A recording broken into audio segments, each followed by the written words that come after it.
Don't go near We're dead. gonna go see Doctor Strange. Really means. Doctor Strange time. What's up everybody, my name is Kyle, and today I'm going to review Doctor Strange. So, Doctor Strange is the second Phase 3 Marvel Cinematic Universe movie. Of course, Captain America Civil War made its first Phase 3 debut earlier this year. So yes, the beginning of Phase 3 has already started. So, Doctor Strange, what is it about? Personally, before this year even started, I didn't know anything about Doctor Strange. And of course, from the very first teaser we got this year, I got very, very hyped because it's a Marvel movie. Of course you're gonna get hyped. But anyway, Doctor Strange is about a professional, award-winning neurosurgeon called Stephen Strange. He is wealthy, he's very arrogant, very cocky, and everyone likes him. He's obsessed with time. He's got a very wide range of watches that he loves, and also has a care and need for watches. Becomes very adamant that time is one of the main themes of this film. He gets himself into a car accident. And specifically, he gets into a car accident in a Lamborghini Huracan. A car that I would necessarily not really want to crash, but if I were to die, I guess dying in a Lamborghini wouldn't be so bad. But, you know, the insurance. He loses his hands. Not literally. He has all kinds of operations, but his fingers, being a neurosurgeon, his fingers are the most important thing to him. And obviously they're all stiff and they're very shaky, so he can't really hold the tools and stuff when he does his surgery. So in a way, he's kind of a former neurosurgeon now. And he gets obsessed with his fingers. That's a bit weird, but he gets obsessed. He's ever trying to find ways to heal them. So he goes on a wide range of trips, and it takes him to one place where he wants to go on a process and journey of healing, only to get himself into the mystical world and some weird Inception stuff. Yeah.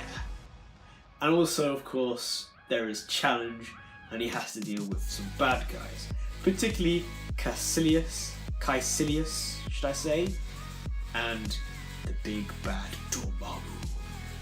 So, what did I think of this movie? Well, let's break it down. So let's start with the character himself, Doctor Strange. He is, of course, played by Benedict Cumberbatch, and I kind of think that Benedict Cumberbatch is made for this role.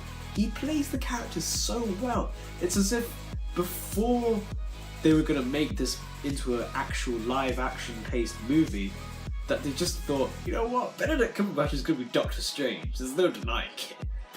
He plays the portrayal of Doctor Strange so well. You know, the fact that he's very arrogant, he's got a big ego, and he's very funny. You know, he is like Tony Stark.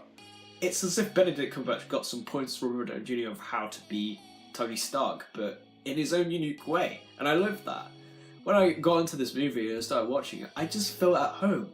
I knew it was going to be a different Marvel film, but the fact that I saw some Stark-like resemblance in Stephen Strange, Benedict Cumberbatch's character, I felt at home. I was like, yes, I like this guy.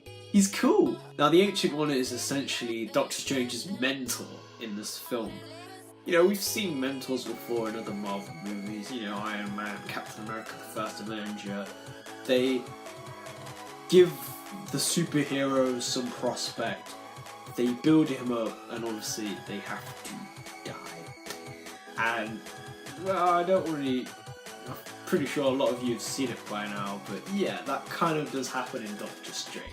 Spoilers! This time the mentor was quite interesting, rather than just being kind of there at the beginning and then to just go and we missed them.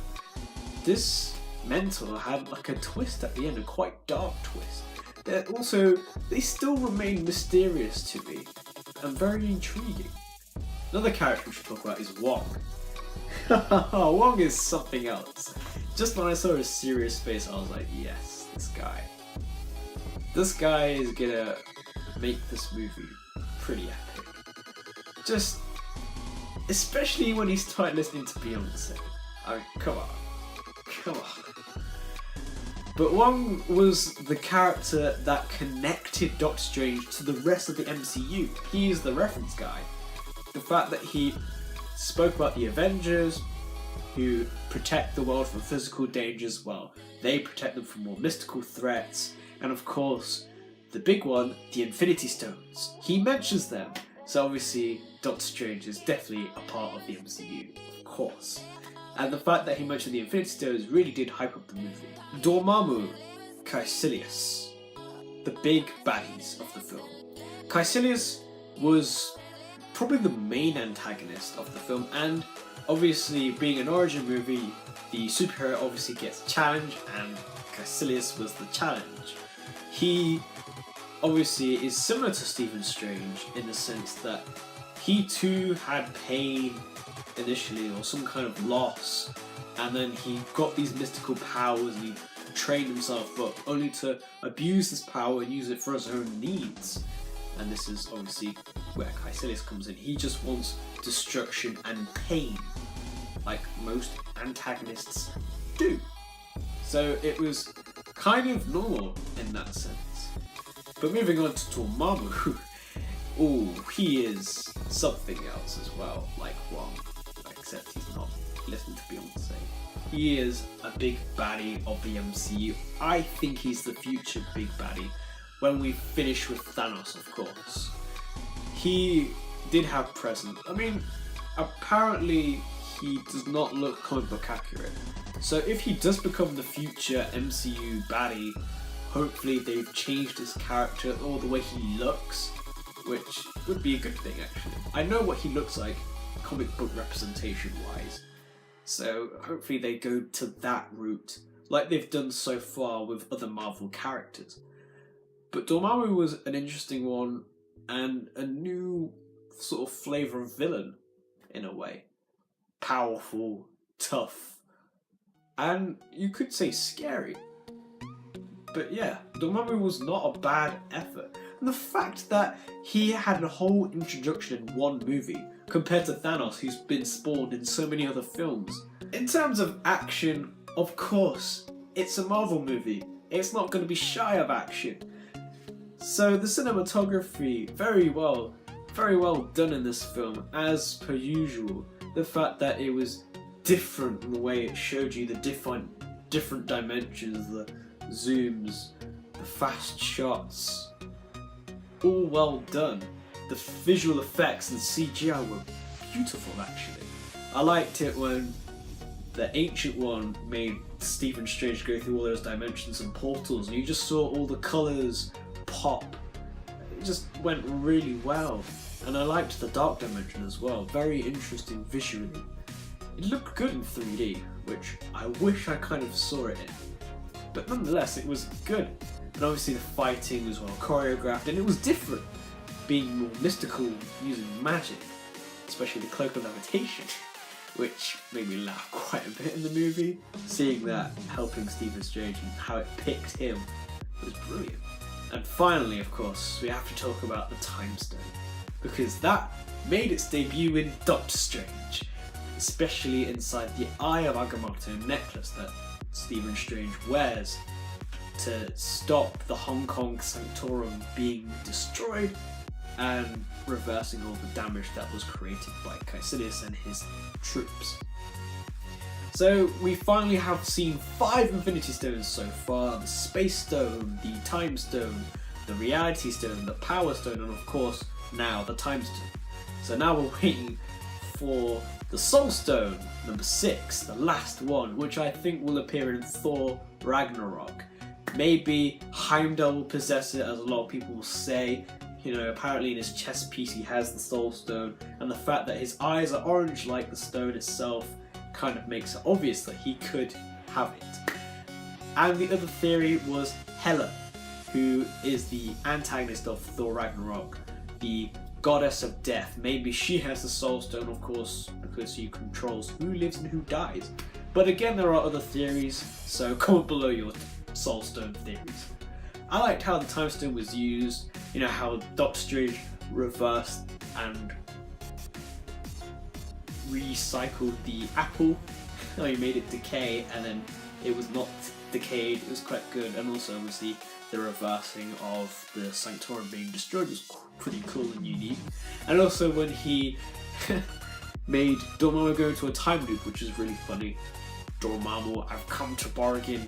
So in conclusion, Doctor Strange was pretty much like every origin Marvel movie we've had so far, but it had a different flavour.